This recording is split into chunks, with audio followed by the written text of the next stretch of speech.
lumayo ka nga dyan. Joed, alam mo, umupo tayo. Halika, tayo. Upo ka, upo ka. Nakakahiya, oh. Ang dami-daming tao. Lily, alam ko naman na matagal na pinaparamdam ko sa'yo na gusto kita. Alam ko naiintindihan mo naman ako.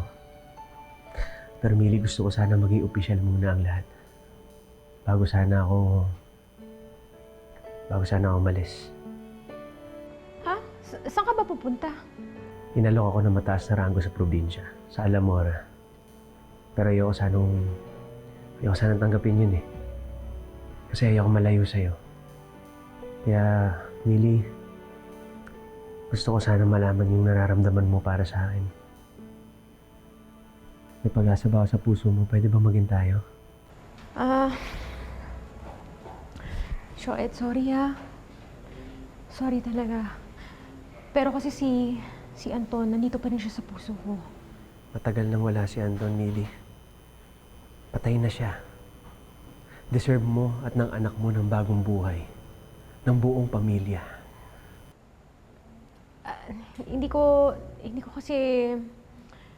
yun lang ba yung dahilan? Kasi sa tingin ko baka meron pang ibang mas babagay pa sa'yo at mas...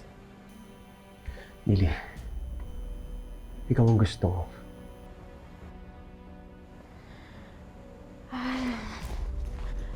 Joed, sorry talaga ha, pero kasi hindi ako handa.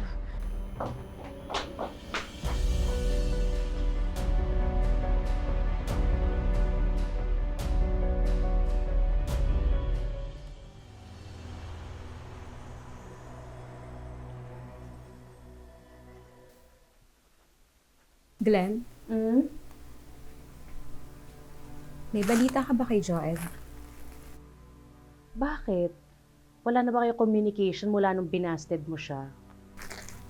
Umiwas na kasi siya simula nun eh. Well, hindi natin masisisi ang tao, di ba? Umasa siya eh. Actually, pati ako nga eh. Akala ko endgame na. Tapos ano? Nga. Obvious naman na importante yung tao sa'yo. Obvious din na namimiss mo siya ngayon.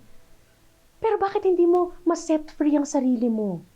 Nakakulong ka pa rin sa alaala ni Anton. Mahal ko pa din si Anton. Pero wala na siya. Mili, deserve mo na merong magmamahal sa'yo ng buong puso.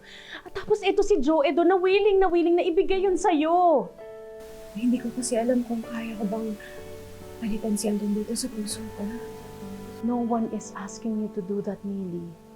Walang makakapalit kay Anton sa puso mo or sa buhay mo. Anton is part of your past. He's not part of your present nor your future. Pero hindi magbabago yung samahan niyo dahil meron kayong anak. At kahit si Joed, hindi naman niya hinihinging palitan si Anton eh. He just wants to love you.